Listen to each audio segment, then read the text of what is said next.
É história, é fato. Não é inventada, não. Não é parábola, não. Como que se cria uma tradição? Você não sabe de nada que significa. Todo evangélico, cada pessoa que se converte, ela já entra no ambiente evangélico dentro de um quadro de apostasia. Porque eu não posso dizer que é o primeiro sinal da apostasia que entrou em nós, na igreja do Senhor, no processo histórico, eu não posso dizer que é o primeiro. Mas quando a igreja foi perdendo a ceia do Senhor, porque a apostasia foi entrando. Quando a apostasia entra, a ceia vai sendo removida. Vai se perdendo significado, importância, etc. E aí, o que acontece? Quem não se alimenta de Jesus não tem como fluir. Se o ex-justo consegue arrancar a ceia do Senhor da igreja, ele arrancou a revelação de Jesus, da experiência, da palavra, do alimento dele, do crer nele. E por isso eu acredito que, antes de Jesus voltar, uma geração terá essa refeição restaurada, tal como a da primeira geração experimentou. Mas, como é que se trata indignamente? Como indignamente? Primeiro, através do que mesmo? Por indiferença. O que demonstra que eu trato essa refeição indignamente? É indiferença. Não me interessa saber o que significa. E quando tem, eu como. Quando não tem, e como. Então eu via meus pais, a congregação comer. Uma vez que nós temos tornado igreja apóstata, esta refeição desaparece. Tudo mais permanece funcionando, menos a essência da revelação de Jesus, da revelação escrita dele que está nesta refeição. A revelação escrita inteira de Jesus está dentro desta refeição. E essa refeição está dentro da revelação escrita dele. Uma vez que a apostasia vai entrando, o significado desta refeição, a importância dela, vai se diluindo. E nós queremos continuar fazendo, porque os nossos tataravós faziam isto. Víamos isso na igreja. E na hora fazia um ritual, a gente come um pão e bebe um suquinho de fruta. E sai dali sem entender nada, em um vazio maior do que eu tinha antes. Segunda maneira, qual é mesmo? Tratar a ceia como um ritual. Um ato de feitiçaria. A terceira qual é? Não buscar entender, não discernir o significado desta refeição. Está lá na palavra. 1 Coríntios 11. E ele diz que as pessoas fazem isso não discernindo o corpo de Cristo. Então a expressão que eu estava dizendo que tem pelo menos duas dimensões. Esta, o corpo de Cristo. O corpo de Cristo refere-se ao que aconteceu com Jesus Cristo na cruz.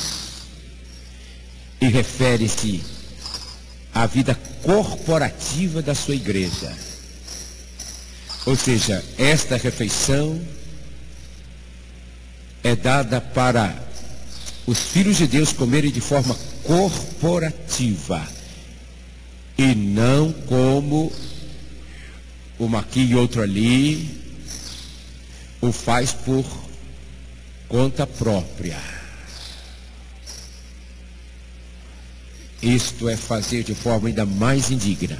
Mas o Senhor Jesus virá e vai entrar em ação nesses contextos. O Espírito Santo vem e vai matar quem está fazendo isso.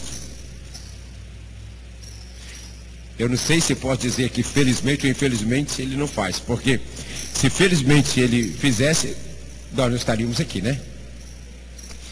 Porque se ele continuasse operando como foi com o radicalismo, no caso do Ananias e Safira, por causa de uma mentirinha à toa, não é?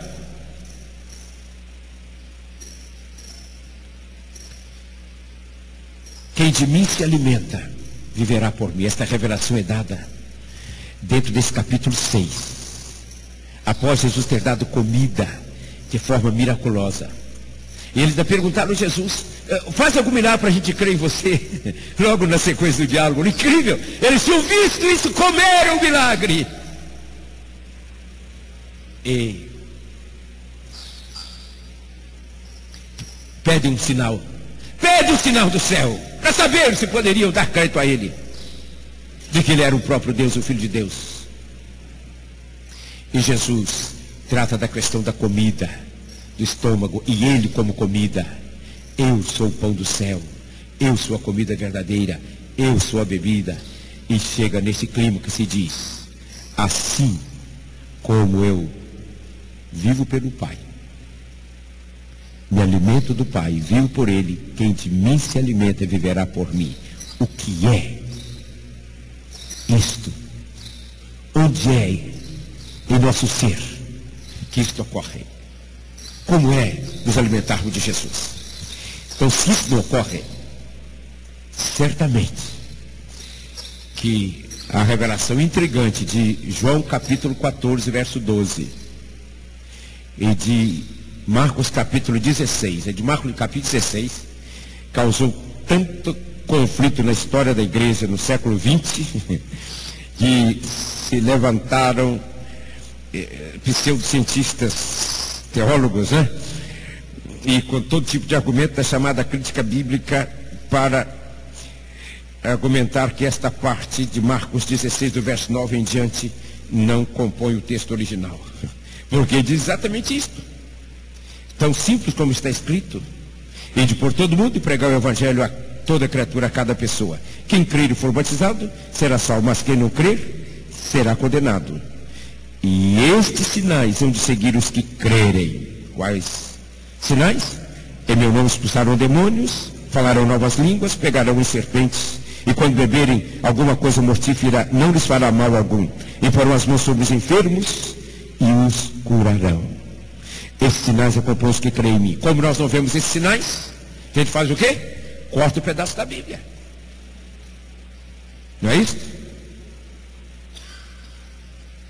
Dos irmãos entre nós que são mais eruditos nesses assuntos, poderiam até argumentar que eu estou sendo muito simplista, porque estão lá as evidências de que esse texto está no documento considerado original. Quem diz que esta teoria é sustentada? Só é sustentada no segmento evangélico, teológico, evangélico, onde não se sabe o que é crer em Jesus. O que é crer em Jesus? Como poderemos fluir nisto, nesta realidade, igreja da palavra e do poder? Então, o que estamos tratando corresponde a isso que está. Esta igreja da palavra do poder que está fluindo é a expressão carismática do livro de Atos, sendo restaurada hoje para a igreja da última geração. Esperamos sair daqui. Oh, que bênção! São apenas 10 para as 10, é isso mesmo? 10 para as 10? Então meu relógio parou. Hã? Que horas são? Ah, eu vou continuar com esse aqui. Ele está no horário normal, que bom, vou ficar com ele. Vou usá-lo para a gente começar e o outro para encerrar. Que bom.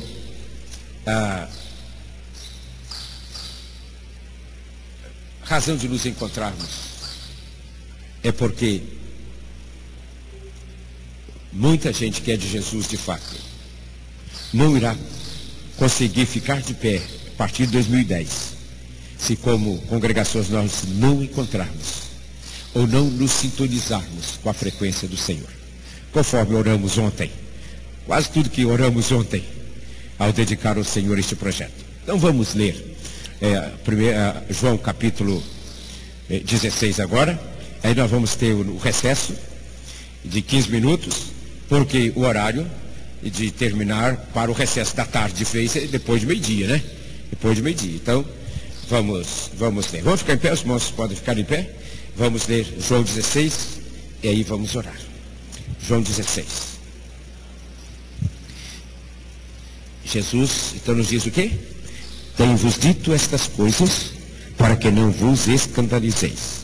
Expulsar-vos-ão das sinagogas. De fato, vem a hora em que qualquer que vos matar pensará estar oferecendo culto a Deus. Isso vos farão porque não conheceram o Pai nem a mim. Mas tenho-vos dito isto a fim de que, quando chegar a hora,